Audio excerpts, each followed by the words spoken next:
দেখ বোন, আমার ট্রফিটা কি সুন্দর হয়েছে। আজকে আমার খুব ভালো লেগেছে জানিস, কলেজে আমি ফার্স্ট হয়েছি। আর সবাই কি সুন্দর আমাকে বাহবা দিচ্ছিল যে খুব ভালো কাজ করেছি আমি। দেখ আমার ট্রফিটা দেখ। তুই ফার্স্ট হয়েছিস তো কি হয়েছে, এই ট্রফিটা আমার। এমন এটা তোরই ট্রফি, কিন্তু আগে নিচে বাবা মাকে দেখিয়ে আসি। ওরা তো কেউ জানে না যে আমি এত সুন্দর একটা ট্রফি পেয়েছি, আমি ফার্স্ট হয়েছি। ওদেরকে দেখিয়ে আসিনি, তারপরে তোকে দিয়ে দিচ্ছি। তুই ফার্স্ট হয়েছিস তো কি হয়েছে, এই ট্রফিটা আমার। আর আমি নিচে বাবা মাকে গিয়ে বলবো এটা আমার ট্রফি। দেখবো, এটা কিন্তু চিটিং হচ্ছে। আমি কত কষ্ট করে পড়াশোনা করে দিনরাত পরিশ্রম করে আমি এই ট্রফিটাকে অর্জন করেছি। তুই ছোটবেলায় যা চাইতিস আমি তোকে সব দিয়ে দিতাম, কিন্তু তুই আজকে এই ট্রফিটা আমায় দিয়ে দে প্লিজ। আমি বাবা মাকে বলবো যে আমি আমার পরিশ্রমের ফল এটা। বাবা খুব খুশি হবে। বোন দিয়ে দে প্লিজ, দিয়ে দে। তুই বস আর ছাড় এই ট্রফিটা, ছাড়। দেখ বোন, দেখ এরকম করিস না। দেখ তুই ছেড়ে দে। তুই আজকে আজকে বাবা তুমি তো দেখাবো, তারপর তুই নিয়ে নিস। বোন ছাড় বলছি, আমি এই ট্রফিটা দেবো না, ছাড়। তুই ছেড়ে দে, নয়তো তোর লেগে যাবে। বোন আজকে আমি বাবাকে এটা দেখাবো, প্লিজ ছাড় বলছি। এই ট্রফিটা আমার। আচ্ছা দাঁড়া দাঁড়া, আর পড়ে যাবে। তুই ছেড়ে দে, এরকম করিস না, তোর লেগে যাবে।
ঘরে কোনো হাওয়া চলছে না, এটা বললো কি করে বুঝতে পারছি না।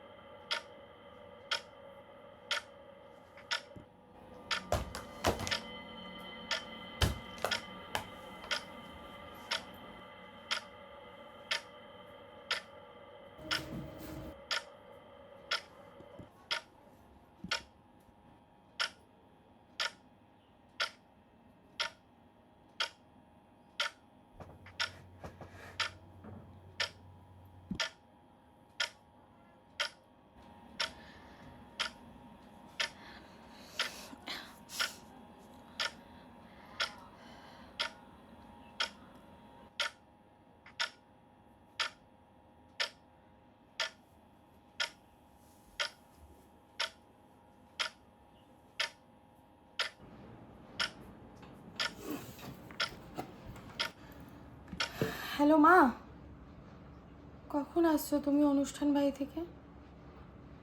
এখন তো 1টা বাজে, তাড়াতাড়ি এসো, ভালো লাগছে না।